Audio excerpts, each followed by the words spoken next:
कारण है मैं कह रहा हूँ ये लड़का निर्दोष है।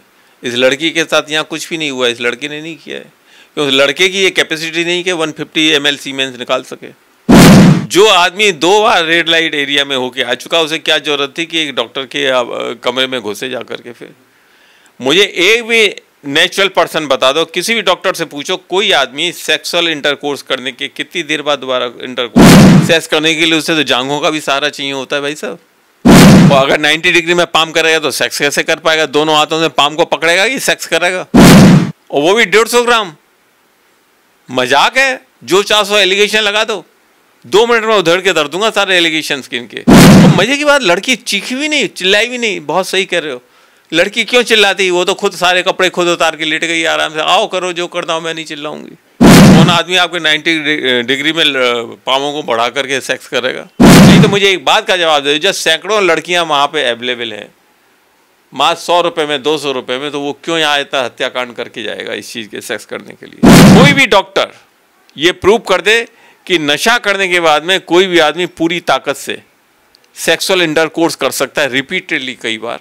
नमस्कार दोस्तों, आज हमारे साथ हैं सुप्रीम कोर्ट के वरिष्ठ क्रिमिनल लॉयर मनोहर लाल शर्मा जी, और आज हम इनके साथ चर्चा करेंगे कोलकाता में हुए जघन्य रेप कांड से रिलेटेड। तो शर्मा जी, आप मुझे ये बताएं कि आज एक महत्वपूर्ण एंगल निकल कर आया है रेप कांड से, जिसमें यह पाया गया है कि पोस्टमार्टम में 150 ml लिक्विड स्टेट में फॉर्मेशन पाया गया है, जो कि एक सीमेन भी हो सकता है और ओवम भी। तो आप क्या कहेंगे कि ये आरोपी जिसको पकड़ा गया है वो सही है या इसमें अन्य भी लोग शामिल हो सकते हैं? ये जो आरोपी पकड़ा गया है ये गलत है। ये कांड इस आरोपी का किया गया नहीं है, कोई अन्य लोग इसमें शामिल हैं। और ये आरोपी जो है, ये सुनने के बाद में कि इस लड़की के साथ ये कांड हुआ है, तुम शराब में थे, तुमने किया है, ये गिल्टी फील कर रहा है और इसलिए कह रहा है मुझे फांसी पे चढ़ा दो। क्योंकि अगर इसने किया होता तो यहाँ रुकता ही क्यों? ये तो भाग चुका होता कब का। ये इसलिए थोड़ी बैठा था कि आओ मुझे गिरफ्तार करो, मेरा इंटरव्यू छापो। ये आरोपी नहीं है, आरोपी कुछ और लोग हैं। ये एक प्लान गेम है जो कि ममता बनर्जी को बदनाम करने के लिए कलकत्ता में बनाया गया है। और आप हिस्ट्री देखिए, मैं नहीं कहता, पूरी हिस्ट्री कहती है, पिछले 100 साल में इस तरह का जघन्य रेप कांड आज तक कलकत्ता में तो नहीं हुआ, जो मेरी जानकारी है। फिर आज की तारीख में ऐसा क्यों हुआ? इसके पीछे एक कारण मुझे ये भी नज़र आ रहा है, बीजेपी थक गई ममता बनर्जी को हराते हराते, नहीं हरा पाई। सारे कांड कर लिए, नहीं हरा पाई। और बीजेपी एक ही चीज़ जानती है, लेडीज इशू एक ऐसा सेंसिटिव इशू है, हर आदमी साथ में खड़ा हो जाता है, कोई विरोध करने को तैयार नहीं होता। जैसे दिल्ली केस में हुआ था, दिल्ली में लेडी केस को, लेडी रेप को, गैंग रेप को हल्ला मचा मचा के इतना तीव्र बना दिया था, सच्चाई जमीन में छुप चुकी थी। 5 लोगों को फांसी चढ़ा दिया गया और इनकी सत्ता आ गई। और यही गेम दोबारा कलकत्ता में खेला जा रहा है।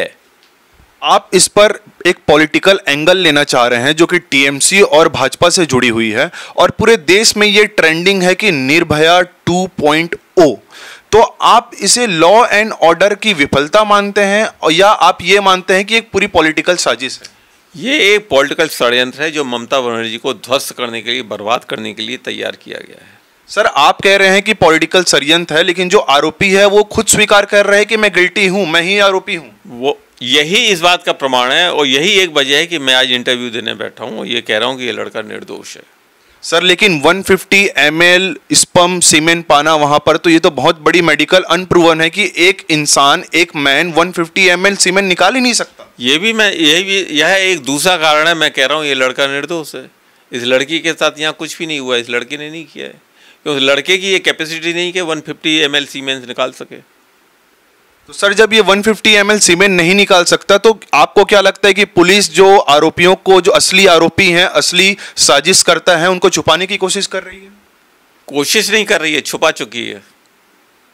इस कांड को प्लान गेम के हिसाब से, पॉलिटिकल नियंत्रण के हिसाब से, पॉलिटिकल सपोर्ट के हिसाब से तैयार किया गया है कलकत्ता में ममता बनर्जी को बदनाम करने के लिए। सर, आपका 4 दशकों का क्रिमिनल और नहीं, और सबसे बड़ी बात, अभी 3-4 दिन भी नहीं हुए। कितने दिन हुए इस कांड को? सर, 9 तारीख की घटना है। आज कितनी तारीख है? आज 14 अगस्त। 14, 9 और 5, 14, 5 दिन के अंदर अंदर ये मैटर जो है सीबीआई को हैंडओवर हो गया। 5 दिन के अंदर अंदर, मैंने तो आज तक नहीं देखा सर। लेकिन डॉक्टर्स की जो फेडरेशन है, आईएमए वाली फेडरेशन है, जो मेडिकल की फेडरेशन है, रेसिडेंट्स डॉक्टर की फेडरेशन है, वो पूरे देश में आक्रोश में है। एम्स जैसे देश के सबसे बड़े अस्पताल में पेशेंट्स की इलाज रुकी हुई है। आज जो खबर आई उसमें यह पता चला कि 90% की सर्जरी रुकी हुई है, 66% से ज्यादा लोग ओपीडी अटेंड नहीं कर रहे हैं। तो सर सरकार तो प्रेशर में आके सीबीआई जांच दी है। इसको सीबीआई जांच के लिए रिकमेंड किसने किया, इस बात का आप जवाब देंगे? सर कलकत्ता हाई कोर्ट ने किया। सर किसके कहने पे? सरकार की, पूरे देश के प्रेशर में सर। नहीं नहीं नहीं, कलकत्ता हाई कोर्ट का कोई भी जज सो मोटो इस तरह का कोई डायरेक्शन नहीं दे सकता जब तक उनके पास में कोई एप्लीकेशन नहीं गई हो, कोई रिकमेंडेशन नहीं गई हो, प्रेयर नहीं गई हो। हाई कोर्ट के जज, they are not political person जो हर मामले में जाके अपनी टांग अड़ाएं और कहें ये करो वो करो। और निश्चित रूप से कलकत्ता हाई कोर्ट के जजों को ममता बनर्जी की ओर से ही ये रिक्वेस्ट गई है कि इसको सीबीआई में सौंपा जाए। 2 कारण, मैं अगर होता ममता बनर्जी की जगह पे तो मैं भी यही करता, क्योंकि मैं अपने ऊपर कोई भी बदनामी का धब्बा नहीं लेता इन्वेस्टिगेशन के नाम पे, तुरंत कहता इसको सीबीआई को हैंड ओवर करो। और दूसरी बात, जो गवर्नमेंट खुद पूरे मैटर को सीबीआई को हैंड ओवर करने के पक्ष में है और आज भी चाहती है सीबीआई इन्वेस्टिगेशन करे, सच सामने आए, वो गवर्नमेंट तो इसमें इन्वॉल्व ही नहीं हो सकती। अब वो गवर्नमेंट इन्वॉल्व नहीं हो सकती तो किसने ये कांड किया, किसने करवाया? नेचुरली अपोजिट गवर्नमेंट, अपोजिट लोग हैं। इस कांड के द्वारा किसी को न्याय नहीं दिया जा रहा है, इस कांड के द्वारा किसी के पॉलिटिकल बलि ली जाने की तैयारी की गई है। सर पूरे देश में जो सवालिया निशान खड़े हो रहे हैं वो इस बात को लेकर हो रहे हैं कि सीबीआई को जांच सौंपी गई और बिना क्राइम सीन रिक्रिएट किए बिना ही जिस सेमिनार हॉल में यह घटना हुई उसमें तोड़फोड़ जारी है। सर तोड़फोड़ कौन कर रहा है? वहां की जो प्रशासन है वो करवा रही है। वहाँ ये पूरी तरह से घटना गलत है। जो लोग आप बता रहे हैं, जो न्यूज़ बता रहे हैं प्रशासन करवा रही है। मैं क्रिमिनल लॉयर हूँ, सिविल लॉयर भी हूँ, मेरी आज 25 साल से ज़्यादा की प्रैक्टिस है सुप्रीम कोर्ट के अंदर ही। 92 से मैं सुप्रीम कोर्ट में हूँ और 92 से आज तक मैंने हर केस को, अलग अलग केसों को बड़ी मामूली ढंग से देखा है, बारीकी से। और एक चीज़ बहुत निश्चित है, एलिगेशन लगाना पुलिस के ऊपर बड़ा आसान है। जिसके मुख में जो आए वो एलिगेशन लगा दीजिए। मुझे बताइए पुलिस को क्या मिलता है इससे? किस पुलिस वाले को पैसा मिलता है? किस पुलिस वाले को आपके पदोन्नति मिलती है? क्या मिलता है जो पुलिस वाले ये सब काम करवाएंगे? तोड़फोड़ पुलिस वाले करवा नहीं रहे तो कौन करवा रहे हैं? नेचुरली वो लोग करवा रहे हैं जिन्होंने ये कांड किया है। तो फिर आप कैसे पुलिस के ऊपर और आपके सरकार के ऊपर एलिगेशन डालेंगे? सरकार को बदनाम करने के लिए तोड़फोड़ की जा रही है। सर आप कह रहे हैं कि ये इसकी साजिशकर्ता कोई और है और ये इसको, इस बात को पूरा देश सुन रहा है। और सर सीसीटीवी फुटेज में सीधे तौर पर यह दिखाया जा रहा है कि 5 लोग उस सेमिनार हॉल में एंटर करते हैं, जिनमें से 4 लोग पेशेंट्स के परिजन हैं, तो बचा एक ही व्यक्ति। तो सर आप कैसे कह सकते हैं कि वो एक व्यक्ति आरोपी नहीं है? आप बहुत सही कह रहे हैं, वो एक व्यक्ति वाकई में आरोपी है। उसने अकेले ही इस लड़की के दोनों टांगों को फैलाकर चीर दिया। उस अकेले ने इस लड़की की आंखें फोड़ दी, इसकी छाती फाड़ दी और उस अकेले ने ही इसकी लड़की के मुख को भी टोटल ऐसा बंद रखा कि ये संस्कारी भी न ले सके। अब सवाल इसमें एक ही बात का आता है, उस आदमी ने, उस लड़के ने जो अरेस्टेड है, अगर उसने सारा कांड किया तो ये उसने रेप कब किया? सर वो उस दिन 2 बार रेड लाइट एरिया जो कोलकाता का है वहां जाकर होकर आ चुका था। बहुत बढ़िया, this is another proof evidence. जो आदमी 2 बार रेड लाइट एरिया में होके आ चुका, उसे क्या जरूरत थी कि एक डॉक्टर के कमरे में घुसे जा करके? फिर मुझे एक भी नेचुरल पर्सन बता दो, किसी भी डॉक्टर से पूछो, कोई आदमी सेक्सुअल इंटरकोर्स करने के कितनी देर बाद दोबारा इंटरकोर्स कर सकता है? सर लेकिन वो नशे में था। सर सो व्हाट, नशे में तो आदमी फिर भी नहीं कर सकता बिल्कुल भी। नशे में आदमी हिम्मत के लिए नशा करता है, लेकिन उससे उसकी इंटरकोर्स करने की ताकत नहीं बढ़ती है। सर तो ये भी हो सकता है वो दवाइयाँ लिया हो, वाइग्रा लिया हो, कोई टेबलेट्स लिया हो। ठीक है, मानते हैं उसे वाइग्रा लिया हो और टेबलेट लिया, लेकिन वाइग्रा और टेबलेट लेने से इंटरकोर्स करने के हिस्से के ऊपर ताकत नहीं आती। सर लेकिन लगातार जो घटनाक्रम हुई है उस बीच जो अस्पताल प्रशासन की जो महिला स्टाफ है वो कह रही है कि ये पहले भी आता था जो आरोपी है, और इसका व्यवहार महिला स्टाफ से सही नहीं था। सर बिल्कुल सही बात है, आप जो कह रहे हैं इस बात को मैं मान के चलता हूँ, चलो सच है ये। उसका महिला प्रशासन व्यवहार अच्छा नहीं था, और जब महिला प्रशासन से वो निराश हो जाता था तो सोनागाछी चला जाता था, वहाँ अपनी हवस को पूरी करके आके सो जाता था। सबसे बड़ा महत्वपूर्ण पॉइंट यही है जो आपने कहा, 2 बार वो ऑलरेडी रेड लाइट जा चुका था। जब उसे मालूम है लेडी वहां अवेलेबल है तो वो इस लेडी के पास में डॉक्टर के पास में रात में आकर के क्या करेगा? और 2 बार जो ऑलरेडी जा चुका है वो तीसरी बार कहां से कर पाएगा भाई साहब? और वो भी 150 ग्राम। मजाक है? जो 400 एलिगेशन लगा दो, 2 मिनट में उधड़ के धर दूंगा सारे एलिगेशन स्किन के। ऐसा नहीं होता सर। अपने आप में प्रूव करती है कौन सच है कौन गलत है, कहां क्या हुआ क्या नहीं हुआ। और मजे की बात, लड़की चीखी भी नहीं, चिल्लाई भी नहीं। बहुत सही कह रहे हो, लड़की क्यों चिल्लाती? वो तो खुद सारे कपड़े खुद उतार के लेट गई आराम से। आओ करो जो करना हो, मैं नहीं चिल्लाऊंगी। क्या नॉनसेंस है, मजाक है सर। लड़की का पैर जो है वो टूटा हुआ बताया जा रहा है, आंखों से खून निकलता हुआ बताया जा रहा है, मुंह से खून निकल रहा था। 90 डिग्री में जो पैर है वो इंक्लाइन थी और टूटी हुई थी। बिल्कुल। कौन आदमी आपके 90 डिग्री में पांवों को बढ़ा करके सेक्स करेगा? मुझे बता दो। सेक्स करने के लिए उसे तो जांघों का भी सहारा चाहिए होता है भाई साहब। और अगर 90 डिग्री में पाम करेगा तो सेक्स कैसे कर पाएगा? दोनों हाथों से पाम को पकड़ेगा कि सेक्स करेगा? सर लेकिन यह भी कहा जा रहा है कि हर डिपार्टमेंट में अपनी एक लॉबी होती थी और जो आरोपी है ये पुलिस का ही सिविल वॉलंटियर था, तो पुलिस अपने ही लोगों को क्यों फंसाएगी सर? पुलिस नहीं फंसा रही है, पुलिस अपने आप को नहीं फंसा रही। ये लड़का खुद अपने आप को गिल्टी महसूस कर रहा है कि शायद मैंने किया, मुझे फांसी चढ़ा दो। अगर इसने किया होता तो भाग जाता, वहां रुकता नहीं 1 मिनट भी। सर हर आदमी अपने जान को क्यों कुर्बान करेगा सर? कोई अपना फांसी क्यों लगवाना चाहेगा? क्योंकि उसने नहीं किया है। बहुत साफ, मेरे सवाल का जवाब आपने दे दिया। वो नहीं किया है इसने, वो इनोसेंट है, उसने कुछ नहीं किया है। ये वो कह रहा है, सब कह रहे हैं मैंने किया है तो मुझे फांसी चढ़ा दो, इतना गंदा काम मैंने किया है, मुझे फांसी चढ़ा दो, मार दो मेरे को। क्वाइट इम्पॉसिबल इसने किया है। अगर इसने किया होता तो भाग चुका होता, ये यहाँ नहीं होता। इतना इसको भी अकल है कि लड़की के टांग अगर मैंने तोड़ दिए, सब कुछ किया, ऊपर पड़ी है तो नीचे आके कमरे में सोता नहीं। नशे में भी आदमी को इतना तो होश रहता है क्या हो रहा है क्या नहीं हो रहा है। और नशे के बाद सेक्स नहीं कर सकता, और सेक्स किया है, नशा वहीं उतर चुका होगा इसका। सर पुलिस जो स्टेटमेंट दे रही है उसमें यह कहा जा रहा है कि घटनाक्रम के बाद जो आरोपी है वो बैरक में जाकर सो गया। ठीक है, और पुलिस ने उसे वहीं से पकड़ा। तो बैरक में ही तो सोएगा आदमी। अब जहाँ बैरक में रहता है वहीं तो सोएगा, आपके घर में आके थोड़ी सोएगा, पुलिस के पास थोड़ी आएगा वो। घटनाक्रम के बाद गया, घटनाक्रम से पहले गया, इस बात का क्या प्रूफ है पुलिस के पास में?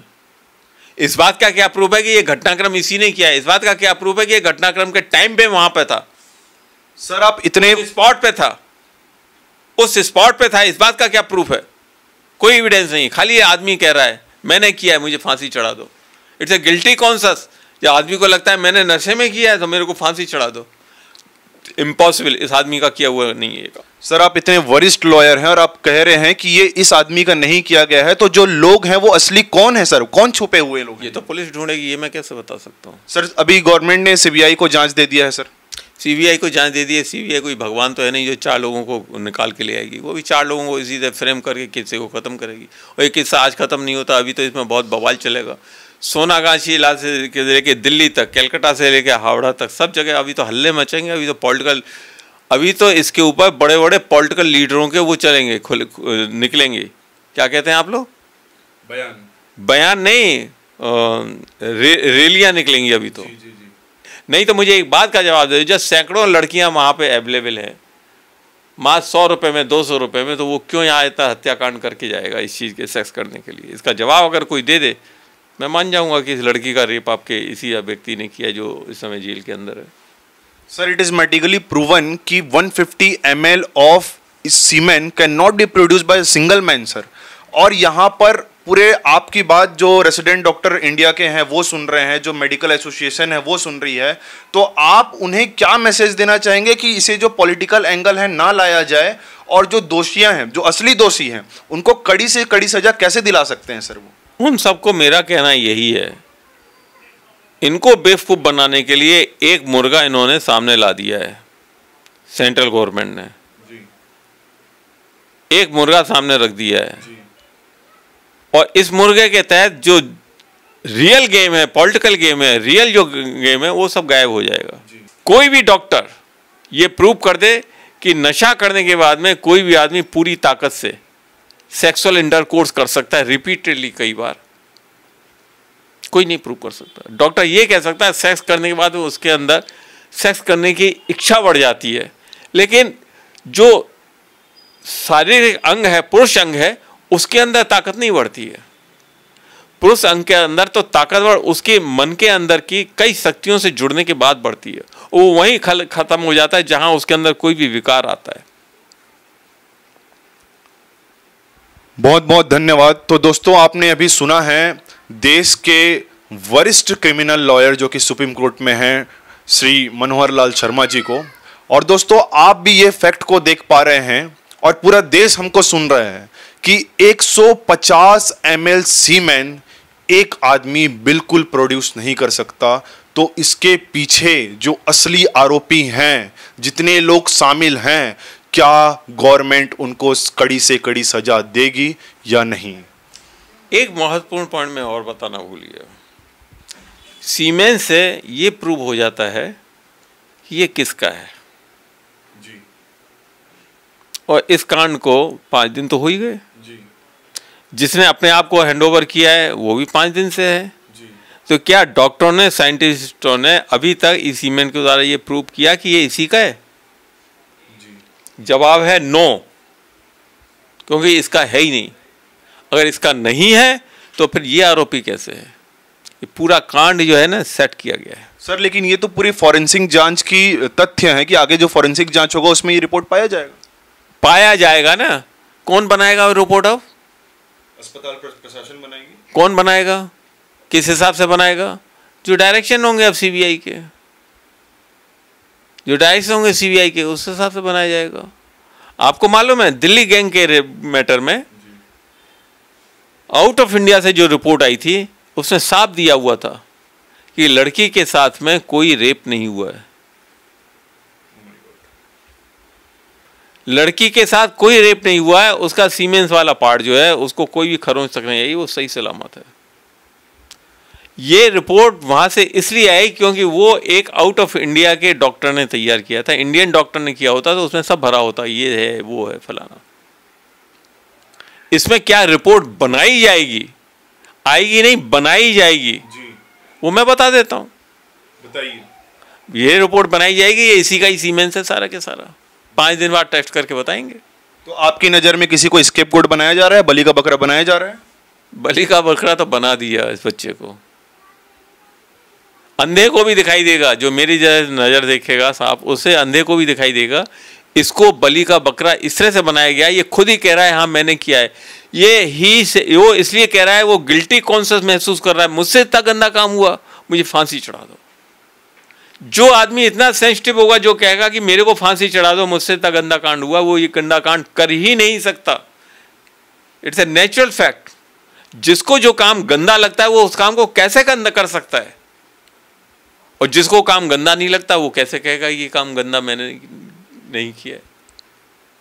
ये अपने आप में प्रूफ है। अगर ये आदमी नहीं बोलता, मैं बहुत साफ कहता हूं, अगर ये आदमी खड़े होकर नहीं बोलता मैंने किया है, मेरे को फांसी चढ़ा दो, अगर ये आदमी भाग जाता हल्ला मचते ही, तो मैं एक बार ही मान सकता था, हो सकता है इसने किया है। बजाय भागने के खुद पुलिस में सामने बैठा हुआ है, पुलिस के बैरक में सोया हुआ है। हाउ इट इज पॉसिबल यार? मजाक बना रखा है। जिसके मन में जो आता है वो कहानी बना के परोस देता है, जिसके जो मन में आता है वो कह रहा है। बिल्कुल। तो दोस्तों, आपने सुना सुप्रीम कोर्ट के वरिष्ठ क्रिमिनल लॉयर मनोहर लाल शर्मा जी को, और ये एक ओपिनियन था, और जो कि फैक्ट निकल के आ रहा है दोस्तों वो ये है कि 150 ml सीमेन उस पोस्टमार्टम रिपोर्ट में उस लड़की के अंदर से पाया गया, जो कि मेडिकली प्रूवन नहीं है। 150 ml एक लड़के से बिल्कुल नहीं निकाला जा सकता। अब ये रोचक तथ्य जो निकल के आया है ये जांच का विषय है, और हम उम्मीद करेंगे कि जितने भी लोग इस रेप में, मैं रेप नहीं कहूँगा, इस गैंग रेप में जो शामिल हैं उन्हें कड़ी से कड़ी सजा मिले, कड़ी से कड़ी सजा मिले। और आप इस फैक्ट के बारे में, इस ओपिनियन के बारे में आप क्या सोचते हैं? जी, सजा बाद में मिलेगी जी। सबसे पहले जो गैंग रेप के रियल आरोपी हैं जी, और जिन्होंने ये षड्यंत्र रचा है उन सबको पकड़ा जाए। जी जी।